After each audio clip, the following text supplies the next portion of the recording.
Humnabad chemical ಕಾರ್ಖಾನೆಗಳ ವಿರುದ್ಧ ಸಿಡಿದೆದ್ದ ಜನ. ಕೆಮಿಕಲ್ ಕಾರ್ಖಾನೆ ಸಂಪೂರ್ಣ ಬಂದ್ ಮಾಡುವಂತೆ ಆಗ್ರಹ.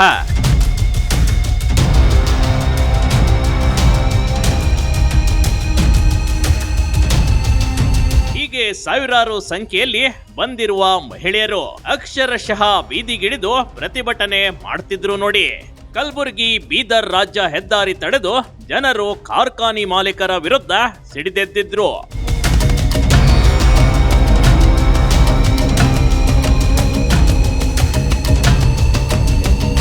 ಜನರ ಜೀವ ಹಿಂಡುತ್ತಿರುವ ಕೆಮಿಕಲ್ ಕಾರ್ಖಾನೆಗಳಿಗೆ ಬೀಗ ಹಾಕಬೇಕೆಂದು ಪ್ರತಿಭಟನಾಕಾರರು ಆಕ್ರೋಶ ಹೊರಹಾಕ್ತಾ ಇದ್ರು ನೋಡಿ. ಯಾಕಂದ್ರೆ ಇದೇ ಕಾರ್ಖಾನೆಗಳಿಂದ ಹೊರಬಿಡುವ ವಿಷಕಾರಿ ನೀರಿನಿಂದ ಜನರ ಆರೋಗ್ಯದ ಮೇಲೆ ಗಂಭೀರ ಸಮಸ್ಯೆ ಎದುರಾಗ್ತಿದೆ. ಈ ಕಾರ್ಖಾನೆಗಳನ್ನ ಕೂಡಲೇ ಊರಿನ ಆಚೆ ಹಾಕಬೇಕು, ಎಲ್ಲ ಸಂಪೂರ್ಣ ಬಂದ್ ಮಾಡುವಂತೆ ಒತ್ತಾಯಿಸ್ತಾ ಇದ್ರು.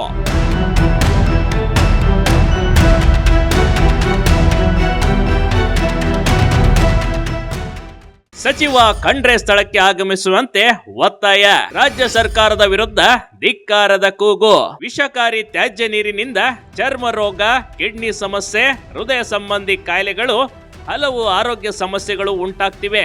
ಈ ವಿಷಕಾರಿ ಕೆಮಿಕಲ್ ನೀರು ಹೊರಬಿಡೋದರಿಂದ ಬಾಗಿಗಡವಂತಿ, ಮಾಣಿಕ್ ನಗರ್, ದುಮ್ಮನ್ಸೂರು, ಮೊಳಕೆರ ಸೇರಿದಂತೆ ಸುತ್ತಮುತ್ತಲಿನ ಗ್ರಾಮಗಳ ಜನರಿಂದ ಆಕ್ರೋಶ ವ್ಯಕ್ತವಾಗ್ತಿದೆ.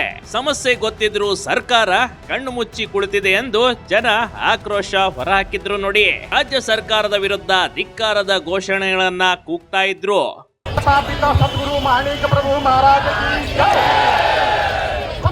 ಅಂಬೇಡ್ಕರ್ ಅವರ ಪಾದಗಳಿಗೆ ನಮಸ್ಕರಿಸುತ್ತಾ ಹಾರ್ಟ್ ಅಟ್ಯಾಕ್ ಇಂದ ಅಣ್ಣ ತಿಳ್ಕೊಂಡು 1 ವರ್ಷ ಆಯ್ತು. ಮೊನ್ನೆ ಒಬ್ಬ ಅಕ್ಕ, ಅದೇ ಮನೆ ಅಕ್ಕ, ಅವಳು ಕೂಡ ಹಾರ್ಟ್ ಅಟ್ಯಾಕ್ ಆಗಿ ಸತ್ತಿರ್ತಕ್ಕಂಥದ್ದು ನಾವು ನೋಡ್ತೀವಿ ಬಂಧುಗಳೇ. ಮತ್ತೊಂದು ಬಂಧುಗಳೇ, ಇವತ್ತೇನಾಗೋದಪ್ಪ ಅಂತಂದ್ರೆ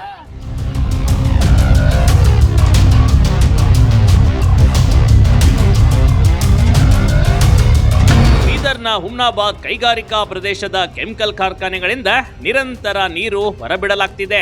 ಇದನ್ನ ತಡೆಯಬೇಕು, ಇಲ್ಲದೆ ಹೋದ್ರೆ ಉಗ್ರ ಹೋರಾಟ ಮಾಡುವ ಎಚ್ಚರಿಕೆಯನ್ನ ಜನರು ನೀಡಿದ್ದಾರೆ. ಜನರ ಪ್ರತಿಭಟನೆಯಲ್ಲಿ ಮಾಜಿ ಸಚಿವ ರಾಜಶೇಖರ್ ಪಾಟೀಲ್, ಎಂಎಲ್ಸಿಗಳಾದ ಚಂದ್ರಶೇಖರ್ ಪಾಟೀಲ್, ಭೀಮರಾವ್ ಪಾಟೀಲ್ ಸಾಥ್ ನೀಡಿದ್ರು. ಸ್ಥಳಕ್ಕೆ ಸಚಿವ ಈಶ್ವರ್ ಖಂಡ್ರೆ ಆಗಮಿಸಬೇಕೆಂದು ಜನರು ಪಟ್ಟು ಹಿಡಿದಿದ್ರು. ಸ್ಥಳದಲ್ಲಿ ಟ್ರಾಫಿಕ್ ಕೂಡ ಜಾಮ್ ಆಯ್ತು ನೋಡಿ. ಇಲ್ಲಿ ಮಹಿಳೆಯರೇ ಹೆಚ್ಚಿನ ಸಂಖ್ಯೆಯಲ್ಲಿ ಭಾಗವಹಿಸಿದ್ದು ವಿಶೇಷವಾಗಿತ್ತು. ಈ ಕಾರ್ಮಿಕರ ಹಾಗೂ ಜನರ ಕೂಗು ಸರ್ಕಾರಕ್ಕೆ ಕೇಳುತ್ತಾ ಅಂತ ಕಾದ್ ನೋಡ್ಬೇಕಷ್ಟೇ. Big TV Karnataka, Bidar.